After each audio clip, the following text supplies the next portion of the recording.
سرکار کا ایک فرمان ذیشان جو ہے وہ پڑھنے کا شرف حاصل کیا ہے۔ چھٹے امام امت کو مخاطب کر کے فرماتے ہیں کہ کل یوم عاشورا،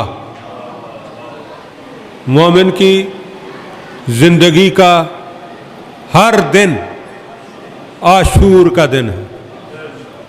وَكُلُّ أَرْضٍ کربلا، اور مومن جس زمین پر بھی ہوتا ہے وہ کربلا کی زمین ہے۔ دیکھیے یہ صادق امام کا قول ہے، اور یہاں یہ بھی عرض کر دوں، جب بھی اس پاک امام کا نام آتا ہے تو ہماری زبانوں سے بے اختیار نکلتا ہے صادق۔ رسول خدا کی ولادت 17 ربیع الاول، امام صادق کی ولادت 17 ربیع الاول۔ اس کا مطلب ہے کہ 17 ربیع الاول وہ مقدر والا دن ہے کہ اگر اس میں نبی آئے وہ بھی صادق ہوتا ہے، اگر امام آئے وہ بھی صادق ہوتا ہے۔ یا تو امام کو صادق کیوں کہتے ہیں؟ آیا مولا علی کے لیے صادق لفظ نہیں ہے، یا مولا حسن کے لیے لفظ صادق نہیں، یا مولا حسین کے لیے لفظ صادق نہیں؟ یقین کریں یہ سارے کے سارے محمد بھی ہیں، یہ سارے کے سارے علی بھی ہیں، یہ سارے کے سارے حسن بھی ہیں، یہ سارے کے سارے حسین بھی ہیں، صرف زمانے کا فرق پڑا ہے۔ جسے جو زمانہ ملا وہ وہی بن گیا۔ اب مولا علی کے مقابلے میں کوئی بادشاہ آیا ہوگا، کوئی دوسرا دعوے دار آیا ہوگا، کسی نے امامت کا دعویٰ نہیں کیا۔ کسی نے بھی مولا علی کے سامنے امامت کا دعویٰ نہیں کیا، مولا حسن کے سامنے بھی امامت کا دعویٰ نہیں ہوا، مولا حسین کے سامنے بھی امامت کا دعویٰ نہیں ہوا، مولا سجاد کے سامنے بھی امامت کا دعویٰ نہیں ہوا، مولا باقر کے سامنے بھی امامت کا دعویٰ نہیں ہوا۔ میرے مولا صادق کو زمانہ وہ ملا جب کچھ اماموں نے دنیا کے بنائے ہوئے اماموں نے دعوی امامت کیا، اب مومنین نے رسول خدا کا عطا کیا و لقب جو تھا استعمال کرنا شروع کیا، کیونکہ میرے مولا کے مقابلے میں جو آئے تھے وہ اپنے آپ کو امام کہتے تھے۔ تو جب مومن جانا چاہتے تھے امام کی بارگاہ میں تو پوچھا جاتا تھا کہاں جا رہے ہو، تو کہتے تھے ہم امام صادق کی بارگاہ میں جا رہے ہیں۔ حیدری، ہم امام صادق کی بارگاہ میں جا رہے ہیں۔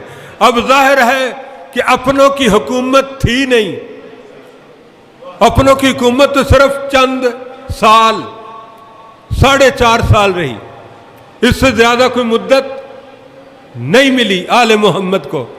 اس کے علاوہ جب بھی حکومت آئی، غیروں کی حکومت آئی، تب حکومت کا میرے چھٹے امام کے زمانے میں یہ اعلان تھا کہ دیکھو امام ہے 2 قسم کے، ایک ہیں ہمارے بنائے ہوئے، ایک ہے اس کا بنایا ہوا۔ توجہ چاہتا ہوں، ایک ہیں ہمارے بنائے ہوئے، قائم کیے ہوئے، تو جو ہماروں کے پاس جائے گا اسے اس دور کا 1 روپیہ دیا جائے گا، اور جو صادق آل محمد کے دربار میں جائے گا مسئلہ پوچھنے کے لیے، اسے حکومت کو 1 روپیہ ٹیکس دینا پڑے گا۔ وہاں جاؤ گے تو ملیں گے، یہاں آؤ گے تو دینے پڑیں گے۔ اب جو سیانے تھے نا مومن، وہ پہلے وہاں چلے جاتے تھے، وہاں جا کر مسئلہ پوچھ کے 1 روپیہ لیتے تھے، یہاں آ کر روپیہ دے کے مسئلہ پوچھ لیتے تھے۔ یہ آل محمد کے ماننے والوں کا طریقہ تھا۔ تو وہ امام فرما رہے ہیں کہ کل یوم عاشورا، مومن کے لیے ہر دن عاشور کا دن ہے۔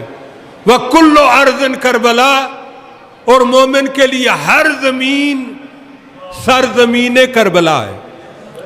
اب دیکھیے عاشور کا دن بھی وہی ہے 10 محرم سن 61 ہجری، اور کربلا بھی وہی مقام ہے جس میں سے اکثریت زائرین یہاں پر یقیناً تشریف فرما ہوگی۔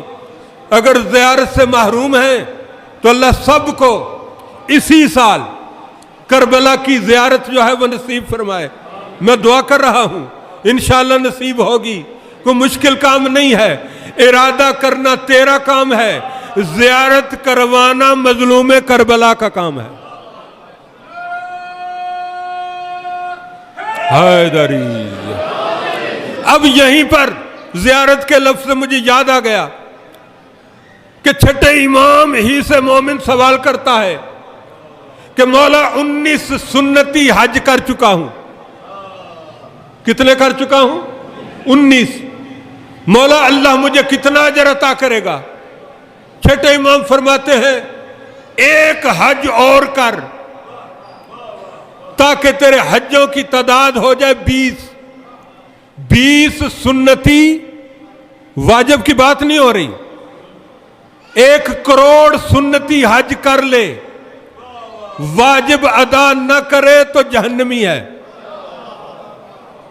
کیونکہ رسول صادق کا فرمان اگر کسی پر حج واجب ہو جائے وہ حج نہ کرے اور اسی حالت میں مر جائے، کائنات کے رسول فرماتے ہیں اسے چاہے یہودیوں کے قبرستان میں دفن کرو، چاہے عیسائیوں کے قبرستان میں دفن کرو، مجھ محمد مصطفیٰ کی امت کے ساتھ ایسے بندے کا کوئی تعلق ہی نہیں ہے۔